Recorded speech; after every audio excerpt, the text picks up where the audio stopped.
I think, honestly, watching it from my perspective, I know the Yankees-Red Sox game, all the build-up and the pitching, it didn't disappoint. From just a pure baseball perspective, this was my favorite game to watch. Ooh. There was so many teaching moments in this game, and I'm going to teach you the first thing. Number one, there's about 15 guys in the league that are built different than everybody.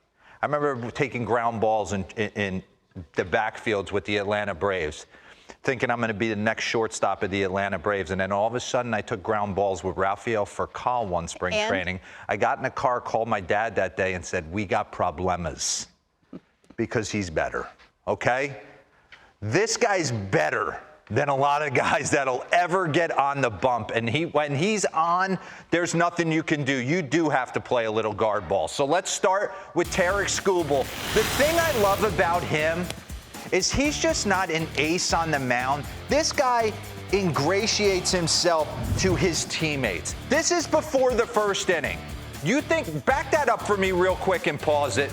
Boyd, I will keep it moving, I promise you. Starting pitchers are in their own world, 98% of them. They got a job to do. They are singularly focused on their job. They never pick their head up, and they don't worry about their position players around them. It's your job to get me hits and play defense. The fact that I noticed this sitting there. He's waiting. Thank you, Torque, for giving me a 1-0 lead. Game's probably over. So it's the little things, like he's involved in the outcome of the game. Then he goes out there in the first inning and he strikes out the best player on the field twice. And he doesn't let it affect him. He eventually gets him to a 2-2 count here, and he's going to land a top rail fastball right here. 2-2. That's strike three. Doesn't get the call, doesn't panic, goes nasty changeup, tunneled off it, and strikes out Jose Ramirez twice to set the scene. Okay? Let's get into the pitch usage, how he attacked. Because what we're noticing, right, Crochet had the cutter working last night. They're just showing a little different wrinkle here and there to kind of just get the opposition off certain things. 20-25 pitch usage splits. This was his third start against the Guardians. You see it, regular season. What did he do? The slider started to play up a little bit more.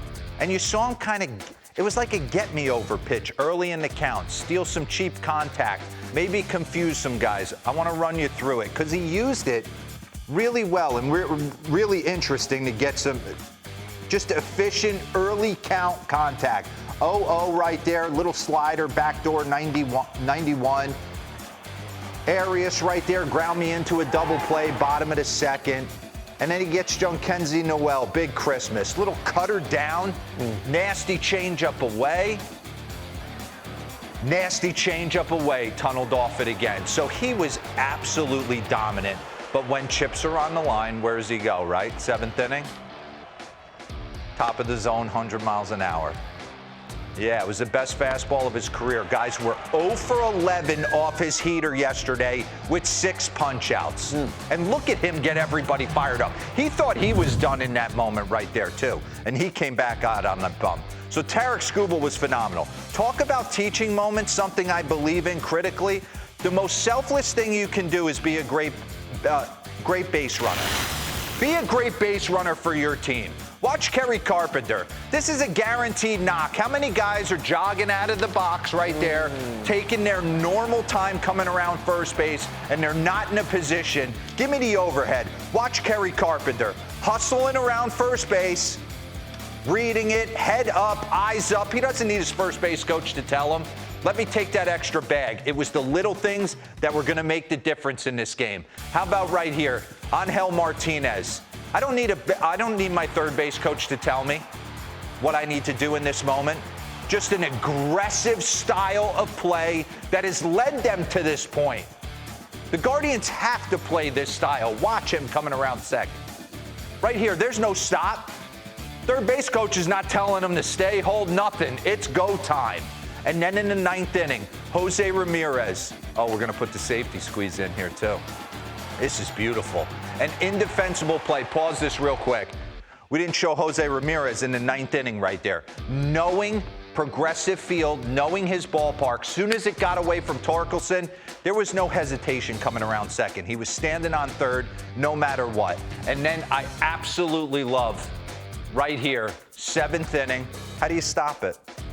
First and third, if you lay down a perfect safety squeeze, there's no way to combat it.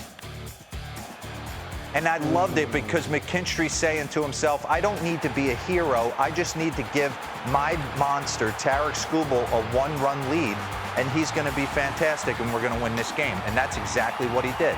Right here, Jose Ramirez, knowing the ballpark. Watch this. There is no hesitation. He's getting down the line. The ball gets away from Torkelson. Let me take second. But there's no. Go. I'm gone to third base. And then for Will Vest to come into this game, give up that moment to Jose Ramirez, and to bear down. Let's get into it. What a phenomenal job by Will Vest. He came in the 8th. He got Bo Naylor, who pinch hits for Angel Martinez, gets him to ground out, and he goes to work in the 9th inning. After Ramirez gets to third base, it's changeup splitty down to get Valera to punch out right here. But again, another teaching moment.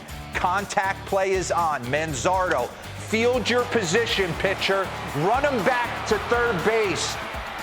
Just a fantastic job in that moment for him to slow the moment down, get down this line and get him going back towards third base. No throw involved, and then the pop-up of C.J. Kafis, and you saw it, they exploded.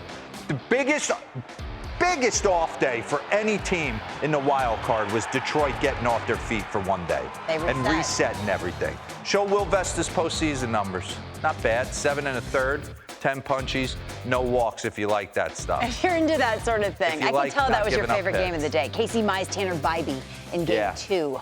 Yeah, since the introduction of the Wild Card Series in 2022, the winner of Game 1 has won all 12 series, 10 via sweep.